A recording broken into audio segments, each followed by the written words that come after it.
మిత్రులందరికీ నమస్కారం. నా పేరు ఎల్లా కామేశ్వరరావు. నేను తెనాలి భారతీయ జనతా పార్టీ నాయకుడిని, క్రియాశీల కార్యకర్తని మరియు సామాజిక కార్యకర్తను కూడా. దీనిలో భాగంగా ఈరోజు తెనాలిలో నేను ఇంటర్మీడియట్ సెకండ్ ఇయర్ సంబంధించి ఎగ్జామినేషన్ జరుగుతుంది. ఇది ఇంగ్లీష్ పేపర్. ఈరోజు ఎగ్జామ్ సెంటర్ నుంచి కొంతమంది విద్యార్థులు బయటకు వచ్చి చాలా ఆందోళనకరంగా వాళ్ళు బాధాయుక్తంగా వాళ్ళ భావాలు వ్యక్తపరిచారు. నా దగ్గర నేను అందరిని చూసి ఏంటయ్యా ఏంది ఎట్లా ఉన్నారు మీరు స్టూడెంట్స్ అని అంటే, సార్ ఈరోజు ఎగ్జామినేషన్ పేపరు మాకు ఇంగ్లీషు ఎగ్జామ్ కండక్ట్ చేశారు. దానిలో పేజీ నంబర్ 1-5లో ఇది చూడండి, పేజీ నంబర్ 5. ఈ 5లో ఇది ఒక అడ్వర్టైజ్మెంట్ యాడ్ లాగా ఇచ్చారు. దీనికి సంబంధించి ఇక్కడ క్వశ్చన్స్ ఇచ్చారు. ఈ క్వశ్చన్స్ అనేవి మామూలుగా చదివే వాళ్ళకి కూడా కనపడట్లా, మామూలుగా ఈ కనపడే పరిస్థితులు లేవు. ఈ క్వశ్చన్స్ కళ్ళజోడు పెట్టుకున్న వాళ్ళకి కూడా, కళ్ళజోడు పెట్టుకున్నా కూడా అంతంత మాత్రంగానే ఉన్నాయి ఈ క్వశ్చన్స్. దీనికేమో 5 మార్క్స్ అని కేటాయించారు.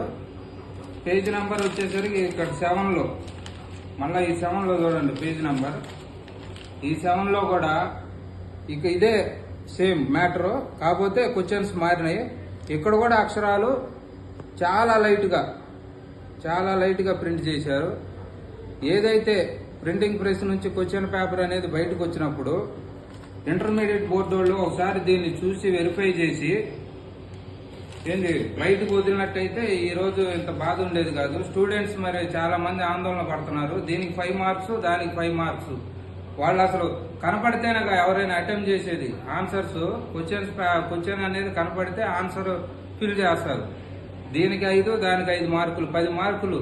ఇప్పుడు 1 మార్కుతోనే ఎంతో మంది విద్యార్థులు ఫెయిల్ అవుతున్నారు. సబ్జెక్ట్ వచ్చి ఇంగ్లీషు. అలాంటిది 10 మార్క్స్.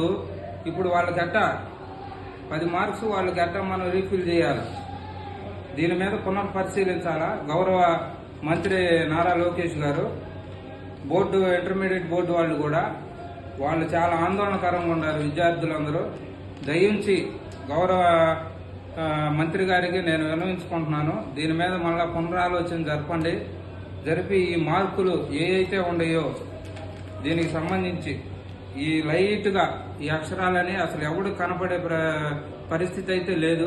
ఒకసారి మీరు కూడా మంత్రి గారు ఈ పేపర్ను తెప్పించి చూడండి.